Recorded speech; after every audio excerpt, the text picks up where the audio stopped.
السلام علیکم دوستو، ویلکم ٹو مائی چینل علی آتش ناولز آفیشیل۔ آواز نہ نکلے سسکیوں کی از قلم علی آتش، قسط نمبر 21۔ وہ گھر ایسی حالت میں پہنچی تھی جیسے کوئی لٹا پٹا جواری اپنا سب کچھ ہار کر واپس آتا ہے۔ بڑے سے لاؤنج نے اس کا پراسراریت بھرے اندھیرے کو اپنے اندر سمو کر استقبال کیا تھا۔ زیبا کی ہیل کی ٹک ٹک اس کے کانوں میں سنائی دیتی تھی۔ وہ لاؤنج میں آ کر رک گئی۔ راغب اس کے ساتھ نہیں آیا تھا۔ اس نے صاف کہہ دیا تھا کہ وہ آج فارم ہاؤس ہی رکے گا۔ وہ نہیں چاہتا کہ گھر جا کر کسی طرح کی دوبارہ کوئی بات ہو اور اس کا موڈ خراب ہو، اس لیے وہ فارم ہاؤس میں ہی رک گیا تھا۔ زیبا کو وہاں سے خالی ہاتھ نکلنے میں بڑی دقت ہوئی تھی۔ وہ یہ سوچ رہی تھی کہ اب یہاں سے کہاں جائے۔ ایک پل کے لیے تو اس کا دل کیا کہ وہ خودکشی کر لے، لیکن وہ ایسا نہیں کر سکی۔ راغب کے سامنے کھڑے ہو کر یہ کہنا کہ اگر اس نے دوسری شادی کر لی تو وہ خود کو ختم کر لے گی آسان تھا، لیکن اب جب وقت اس سے یہ تقاضا کر رہا تھا تو اس کی جان یہ سوچ کر ہی نکل رہی تھی۔ وہ ابھی مرنا نہیں چاہتی تھی۔ زیبا کچھ دیر خالی خالی نگاہوں سے لاؤنج کو دیکھتی رہی جس میں اندھیر ہی اندھیر تھا۔ اس نے کسی بھی قسم کی روشنی جلانے کی کوشش نہیں کی تھی۔ ملازمہ جو کچن میں موجود تھی آہٹ پر باہر آئی۔ اس نے باہر آ کر زیبا سے اجازت چاہی کہ وہ روشنیاں روشن کر دے، لیکن زیبا نے ہاتھ کے اشارے سے اسے روک دیا۔ وہ جا کر صوفے پہ بیٹھ گئی تھی۔ ابھی اس نے اپنا پرس اتار کر رکھا ہی تھا جب ملازمہ نے کہا، میم، شایان صاحب آئے تھے۔ زیبا اس کی بات پر چونک بھی نہ سکی۔ اس کے دماغ میں ابھی بھی راغب کی ایک ایک بات گھوم رہی تھی۔ اس نے ویسے ہی بے تاثر نگاہوں سے ملازمہ کو دیکھا جو اسے آگے کی بات بتا رہی تھی کہ شایان آیا تھا اور وہ سہانا کو اپنے ساتھ لے کر چلا گیا۔ اس نے جاتے ہوئے یہ کہا ہے کہ اب سے سہانا اسی کے پاس رہے گی۔ زیبا، جس کے اعصاب مکمل طور پر شل ہو گئے تھے، وہ خود کو ریلیکس کرنے کی ہر ممکن کوشش کر رہی تھی، لیکن اب ملازمہ کی بات نے اسے ایک بار پھر سے تپا دیا تھا۔ اس کے دماغ میں گرمی بڑھ گئی تھی، آنکھوں میں جلن کا شدید احساس ہونے لگا تھا۔ وہ نمی اور سرخی جو زیبا خود سے بھی چھپانا چاہتی تھی ایک بار پھر اس کی آنکھوں میں امڑ آئی تھی۔ اس نے پرس کو دبوچا اور پوری قوت سے دیوار میں دے مارا۔ ملازمہ اس کے عمل پر گھبرا گئی تھی۔ زیبا پوری قوت سے چلائی، ان سب نے مل کر صرف مجھے برباد کرنے کا ارادہ کر لیا ہے۔ ان میں سے کسی کو بھی میری پرواہ نہیں ہے۔ یہ سب مجھے مار دینا چاہتے ہیں، لیکن میں ایسا نہیں ہونے دوں گی۔ میں ایک ایک کو دیکھ لوں گی، ایک ایک کو دیکھ لوں گی۔ وہ چلا کر کہتی ہوئی تیزی سے اٹھی اور سیڑھیوں کی جانب بڑھ گئی۔ ملازمہ، جس کی جان نکل گئی تھی، وہ بھاگ کر کچن میں دوبارہ چلی گئی تھی۔ زیبا بالائی منزل پر اپنے کمرے میں پہنچ چکی تھی۔ کمرے کا دروازہ پوری قوت سے بند کرنے کے بعد وہ کانپتے ہوئے وجود سے بیڈ کی سائیڈ پر موجود دراز سے گولیوں کا پتہ نکالنے لگی۔ اسے لگ رہا تھا کہ اگر اس کے اعصاب کو سکون نہ ملا تو وہ مر جائے گی۔ سر میں شدید درد کی ٹیسیں اٹھ رہی تھیں۔ وہ پاگل ہونے کے در پہ تھی۔ تبھی اس نے جلدی جلدی لرزتے ہاتھوں سے ہتھیلی پر چند گولیاں نکال کر ڈالی۔ پانی کو گلاس میں بھر کر اس نے تمام گولیوں کو پھونک لیا اور گھٹا گھٹ پانی اپنے اندر انڈیل کر وہ بیڈ پر گرتی چلی گئی۔ اس نے آنکھوں کو سختی سے مینچ لیا تھا۔ آنکھوں میں موجود نمی کناروں سے ہوتی تکیے پہ جذب ہو گئی۔ اس کا دماغ سن پڑنے لگا تھا۔ وہ فی الحال سونا چاہتی تھی۔ اسے ابھی صرف اور صرف آرام چاہیے تھا، اور پھر جب وہ دوبارہ اٹھے گی تو دوڑ میں ایک بار پھر سے شامل ہو جائے گی۔ اس نے راغب کو اتنا کچھ چھوڑ کر حاصل کیا تھا، اور اب وہ اتنی آسانی سے راغب سے دستبردار نہیں ہوگی۔ دماغ جب مکمل طور پر نیند کی زد میں آ گیا تب اس کے دماغ میں چلنے والی آخری بات یہی تھی کہ وہ راغب کو اتنی آسانی سے نہیں چھوڑے گی۔ شایان سہانا کو اپنے گھر لے آیا تھا۔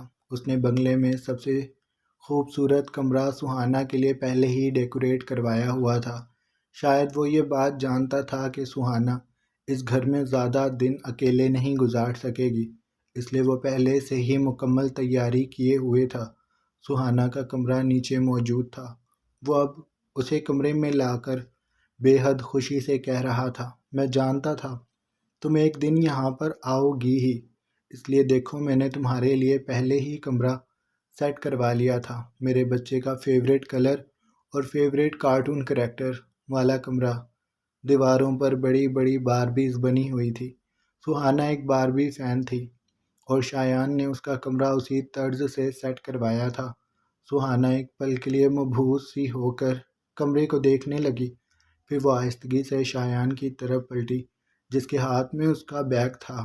وہ آگے بڑھ کر بیگ رکھ رہا تھا۔ جیسے ہی وہ پلٹا سہانا اس کے سینے سے لگ گئی۔ شایان تھوڑا سا حیران ہوا۔ کیا ہوا میری جان؟ اس نے سہانا کو شانوں سے دھیرے سے تھام کر اس کا رخ اپنی جانب کیا تو سہانا کی آنکھوں میں نمی دکھائی دیتی تھی۔ شایان نے اس کی آنکھوں میں موجود نمی کو انگوٹھوں سے صاف کیا اور محبت سے اس کی پیشانی کو چوم کر بولا، اب میرا بچہ میرے پاس آ گیا ہے تو اب یہ رونا دھونا بند کرو۔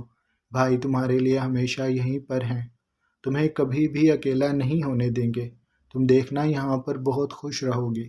اب میں آفس سے جلدی آ جایا کروں گا، پھر ہم دونوں مل کر خوب مزہ کیا کریں گے۔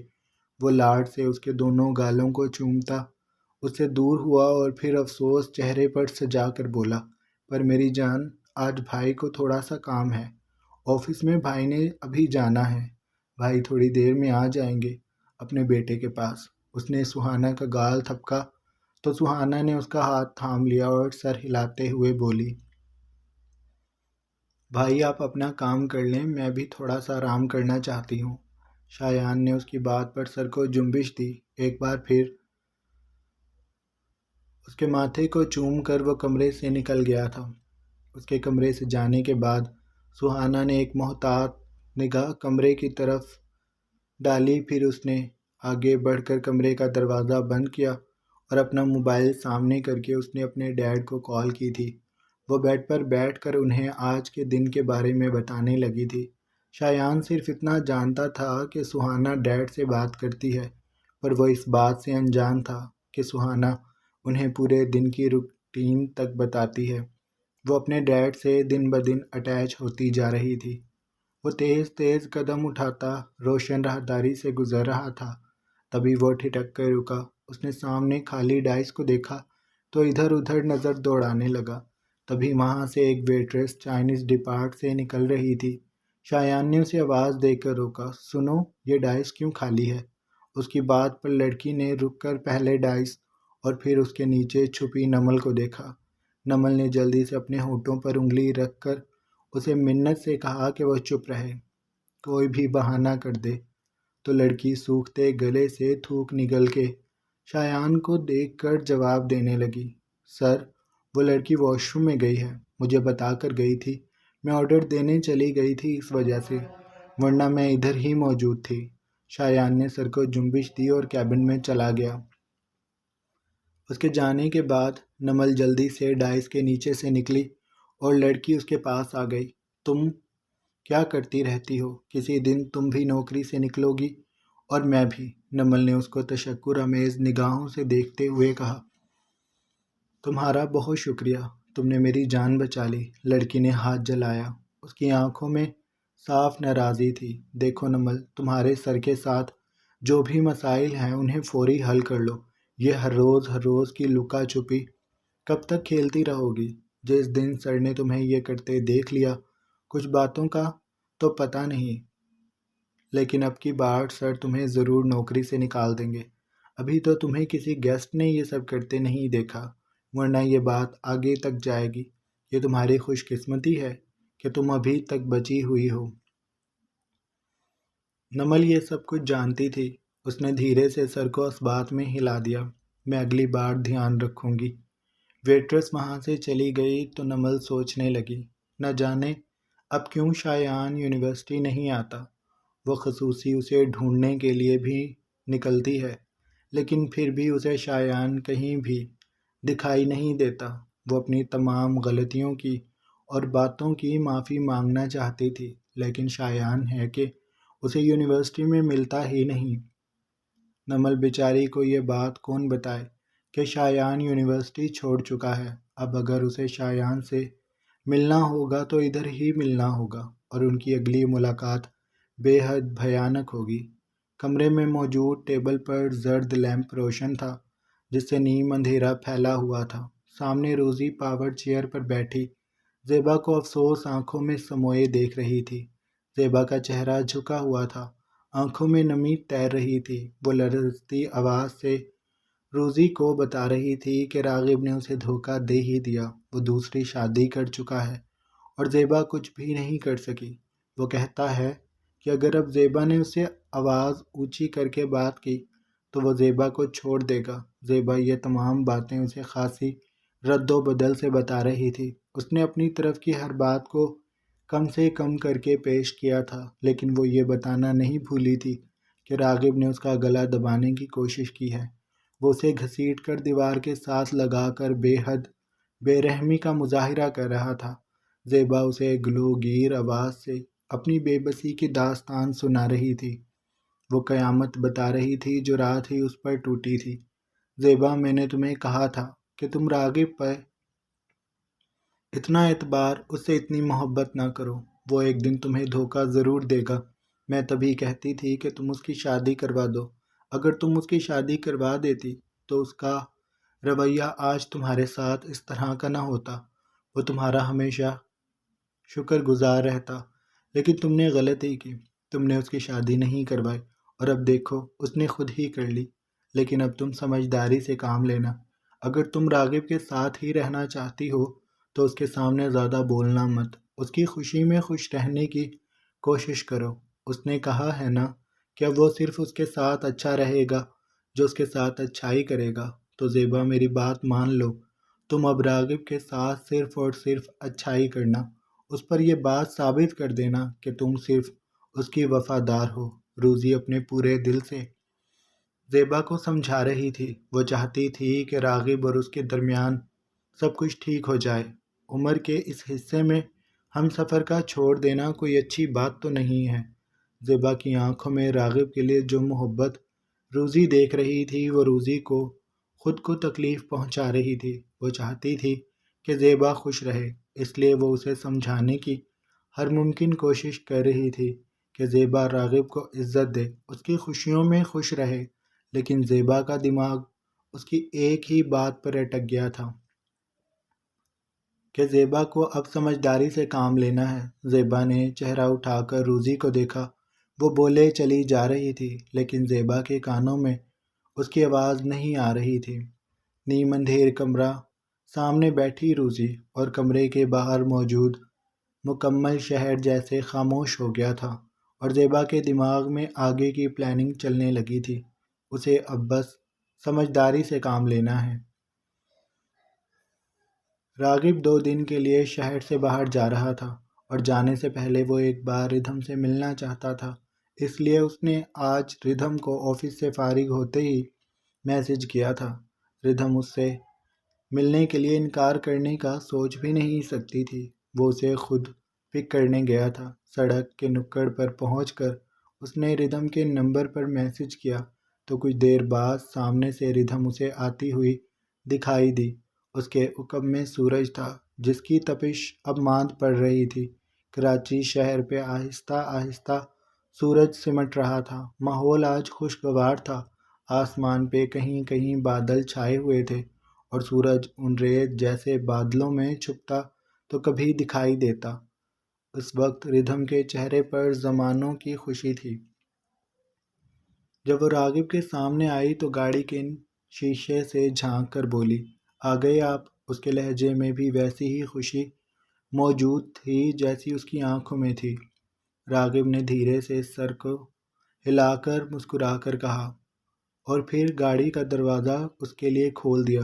ردھم گاڑی میں بیٹھ چکی تھی۔ ان کا رخ ساحل سمندر کی جانب تھا۔ سورج ان کا دھیرے دھیرے تعاقب کرتا سمندر تک پہنچ چکا تھا۔ راغب نے جبران کے ذریعے اس بات کی تسلی کروا لی تھی کہ زیبا کا کوئی بھی شخص، کوئی بھی مخبر اس پر اس وقت نظر رکھے ہوئے نہیں ہے۔ وہ نہیں چاہتا تھا کہ اب بھی ردھم کو زیبا اس کے ساتھ دیکھ لے۔ اس نے اپنی طرف سے مکمل تسلی کر لی تھی، اسی لیے اب وہ بے فکری سے ردھم کے ساتھ موجود تھا۔ سمندر کے ساحل پر ایک بے حد سنسان سے حصے میں وہ دونوں اس وقت کھڑے تھے۔ ان کی نگاہیں سامنے سمندر کا پانی پھیلا دیکھ رہی تھی، جس کی لہریں اٹھ اٹھ کر ان کے پیروں کو چومتی اور پھر دوبارہ سے جا کر سمندر میں مل جاتی۔ ردھم اور وہ ننگے پاؤں گیلی ریت پر کھڑے تھے۔ راغب نے پینٹ کے پائچے اوپر کیے ہوئے تھے۔ پانی جب بھی ان کے پیروں سے ٹکراتا تو ان کے پیروں میں گدگدی سی ہونے لگتی۔ یوں لگتا تھا جیسے جاتی لہر انہیں اپنے ساتھ کھینچ کر لے جانا چاہتی ہے۔ ردھم نے نادانستہ راغب کا ہاتھ مضبوطی سے پکڑ رکھا تھا۔ راغب کے شرٹ کے کافی بٹن کھلے ہوئے تھے۔ سمندر کے ساحل پر ہوا تیز تھی، جس کے باعث اس کی شرٹ اور ردھم کا دوپٹہ اڑ جاتا تھا۔ سورج جو ان کا تعاقب کرتا یہاں تک آ گیا تھا، اب ان ریت جیسے بادلوں میں کھو رہا تھا۔ سمندر کا آخری کنارہ اور آسمان یوں لگتا تھا جیسے ساتھ موجود ہیں، اور سورج ان دونوں ہی میں دھیرے دھیرے ڈوب رہا تھا۔ آسمان نیلا پڑ چکا تھا اور پرندے اڑان بھرتے بے فکری سے آسمان کو چومتے اپنے گھونسلوں کی جانب بڑھ رہے تھے۔ تبھی راغب نے ردھم کے ہاتھ کو اپنے لبوں سے لگایا۔ میں کل کراچی سے باہر جا رہا ہوں، پھر جب میں آؤں گا تو سیدھا تمہارے گھر آؤں گا، تمہاری امی سے بات کرنے۔ وہ سامنے اٹھ کر آتی لہروں کو دیکھتے ہوئے بولا تھا۔ ردھم اس کی بات پر چونکی۔ وہ اس کے مقابل آ گئی، سمندر، اس کی لہریں اور ڈوبتا سورج۔ ردھم کے پیچھے چلا گیا۔ راغب کی شہد رنگ آنکھیں اب اس پر جمی تھیں۔ آپ سچ کہہ رہے ہیں؟ اسے جیسے اپنے کانوں پر یقین نہیں آ رہا تھا۔ راغب نے دونوں ہتھیلیاں اس کے گالوں پر رکھیں۔ بالکل میں سچ کہہ رہا ہوں۔ ردھم نے اس کے ہاتھ تھام لیے۔ پھر ہم دونوں ہمیشہ ساتھ رہیں گے۔ راغب اس کی ان معصوم باتوں سے اب بخوبی اندازہ کر چکا تھا کہ ردھم بے حد معصوم ہے۔ اپنی کہی گئی بات جب بھی اسے یاد آتی کہ ردھم اس کے سامنے ہوس کے ہاتھوں مجبور ہو کر آئی ہے، تو وہ اندر ہی اندر پشیماں ہونے لگتا۔ اس لڑکی نے اس پر ثابت کر دیا تھا کہ ردھم صرف اور صرف اس سے محبت چاہتی ہے۔ ہاں، پھر ہم دونوں ہمیشہ ساتھ رہیں گے، تم مکمل میری ہو جاؤ گی، اس نے کہہ کر ردھم کو اپنی باہوں میں بھر لیا تھا۔ ان کے گرد دور دور ہی اکا دکا لوگ دکھائی دیتے تھے۔ کچھ فاصلے پر موجود سڑک پر بھی گاڑیوں کی مقدار بے حد کم تھی۔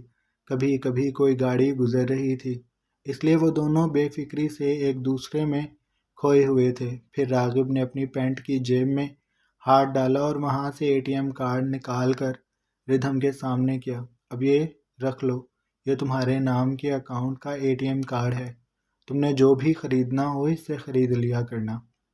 ردھم ہچکچا کر کچھ کہتی کہ راغب نے اسے آنکھیں دکھائیں تو اس نے فوراً سے اس ATM کارڈ کو تھام لیا، اور وہ دونوں چھوٹے چھوٹے قدم اٹھاتے گیلی ریت پر آگے بڑھ رہے تھے۔ راغب کے بازو پر ردھم نے دونوں بازو لپیٹ رکھے تھے۔ وہ گال کو اس کے کاندھے سے لگا کر اس کے قدم سے قدم ملا رہی تھی۔ کچھ کھاؤ گی؟ راغب نے پوچھا تو ردھم نے سر نفی میں ہلا دیا۔ نہیں، مجھے بس ابھی آپ سے باتیں کرنی ہیں۔ اس کے جواب پر راغب نے سر کو جنبش دے دی تھی۔ نارنجی سورج اب مکمل طور پر ڈوب چکا تھا۔ شہر پر رات کے سائے لہرانے لگے، ہر طرف تیرگی دکھائی دینے لگی۔ آسمان کے کنارے سرمئی پڑ چکے تھے۔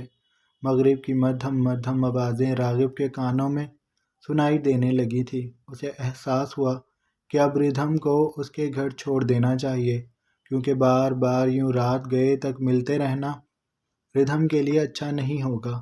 کہیں اس کے گھر والوں کو شک ہی نہ ہو جائے۔ اس لیے وہ ردھم کو لے کر گاڑی میں آ گیا تھا۔ وہ اسے اپنے ساتھ اس کے گھر چھوڑنے سے پہلے فارم ہاؤس لے آیا تھا۔ آپ تو مجھے گھر چھوڑ رہے تھے؟ ردھم نے سوالیہ پوچھا تو راغب جو گاڑی سے نکل رہا تھا مسکرا دیا۔ اس نے دوسری جانب سے آ کر ردھم کی طرف کا دروازہ کھولا۔ اس کی کلائی کو گرفت میں لے کر اس نے اسے باہر نکالا اور اس کے دوپٹے کو پرے کرنے کے بعد اس کی گردن پر سلگتے لب رکھ کر وہ بولا، جانے سے پہلے میں اپنی بیوی کو ایک بار تھوڑا سا بے حال ہوتے دیکھنا چاہتا ہوں۔ اس نے کہہ کر ردھم کو سنبھلنے کا بھی موقع نہ دیا اور اسے اپنی باہوں میں بھر کر وہ اندر کی جانب بڑھ گیا۔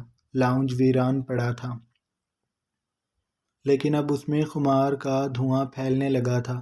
راغب اسے اوپر بالائی منزل پر اپنے کمرے میں لے آیا تھا۔ اس نے کمرے کا دروازے کو پیڈ سے بند کیا اور ردھم کو دیوار کے ساتھ لگا کر وہ اس کی گردن کی پشت کو تھام چکا تھا، آج لبوں اور گردن سے کچھ آگے اور کچھ زیادہ۔ وہ گمبھیر سی سرگوشی اس کے کان میں کرتا، اس کے دوپٹے کو ایک طرف کرنے کے بعد اس کی گردن کو ایک طرف جھکا کر اس کی شرٹ کھسکاتا مومی وجود کو دیکھنے لگا۔ ردھم کا سانس بھاری سا ہو گیا تھا۔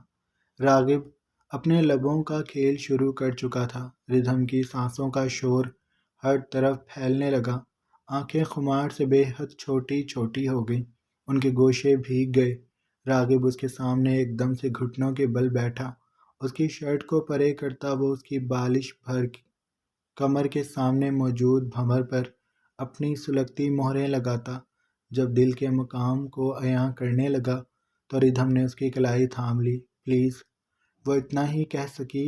اس کے لیے محال ہو رہا تھا راغب کو دور کرنا، لیکن اس وقت یوں اپنے آپ کو اس کے حوالے بھی نہیں کیا جا رہا تھا۔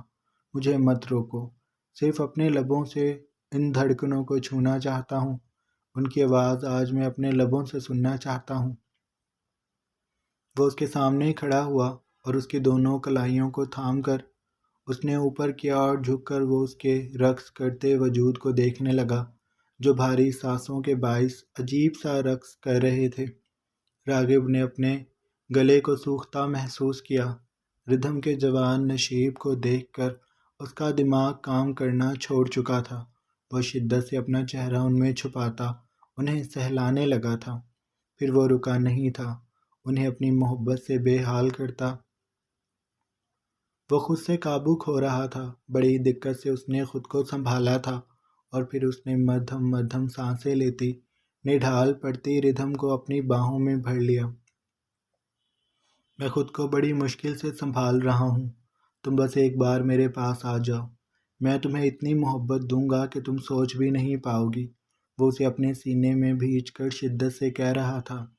اس کا جنون اس کے لہجے سے عیاں ہو رہا تھا۔ ردھم کے سانس بڑی دیر سے سنبھلے تھے۔ یہ اتوار کا دن تھا۔ ردھم دوپہر میں سو کر دیر سے اٹھی تھی۔ اٹھتے ہی اس کی راغب سے بات ہوئی تھی۔ راغب نے آج کراچی واپس آ جانا تھا، رات تک وہ اس کے گھر آئے گا۔ راغب نے ابھی اسے یہ بات کال پہ بتائی تھی اور ردھم یہ سوچنے لگی کہ آج وہ کپڑے کون سے پہنے۔ 2 دن بعد اس کا شوہر آ رہا تھا تو اسے تیار تو ہونا ہی تھا، اس لیے وہ الماری کی طرف بڑھ گئی۔ کمرے کا دروازہ بند تھا۔ اس نے ابھی الماری کھولی ہی تھی کہ دروازہ دھڑا دھڑ بجنے لگا۔ ردھم نے تعجب سے گردن موڑ کر اپنے عقب میں موجود دروازے کو دیکھا۔ امی ایسے دروازہ نہیں بجایا کرتی تھی۔ کون؟ وہ اتنا کہہ کر الماری کو چھوڑ کر دروازے کی جانب آئی۔ اس نے کنڈی کھولی تو سامنے ماموں کھڑے تھے اور ان کے عقب میں ممانی امی امن اور اس کی دونوں بہنیں کھڑی تھیں۔ ردھم کا ماتھا ٹھنکا۔ وہ ابھی کچھ کہتی کہ ماموں ایک دم سے کمرے میں داخل ہوئے۔ انہوں نے ردھم کو بازو سے دبوچ کر اپنے سامنے کمرے میں کیا اور دروازے کو بند کرتے ردھم کو اس کے ساتھ لگا کر وہ اس کی گردن کو دبوچ کر اس کے گلے پر دباؤ دیتے ایک دم سے اس کے چہرے پر جھکے اور بولے، اگر کسی باپ کی عمر کے آدمی سے ہی شادی کرنی تھی تو مجھ میں کیا برائی تھی؟ اور ردھم ان کی بات پر ساکت ہو گئی۔ ماموں کے چہرے پر سرد مسکراہٹ تھی، آنکھوں میں آگ دکھائی دیتی تھی اور ردھم کے لیے یہ 2 باتیں ہی کافی تھی۔ وہ سمجھ چکی تھی کہ لکا چھپی کا کھیل اب ختم ہوا، جاری ہے۔ تو جناب، یہ تھی ہماری آج کے ایپیسوڈ۔ آئی ہوپ آپ کو اچھی لگی ہوگی۔ اگر آپ کو قسط اچھی لگی ہے تو آپ چینل کو لازمی سبسکرائب کر لیں، بیل آئیکن کے بٹن کو بھی پریس کر لیں تاکہ نئے آنے والی ویڈیوز آپ کو بآسانی ملتے رہیں۔ اپنا ڈھیر سارا خیال رکھیے گا۔ بہت جلد ایک نئی قسط کے ساتھ حاضر ہوں گے۔ خدا حافظ.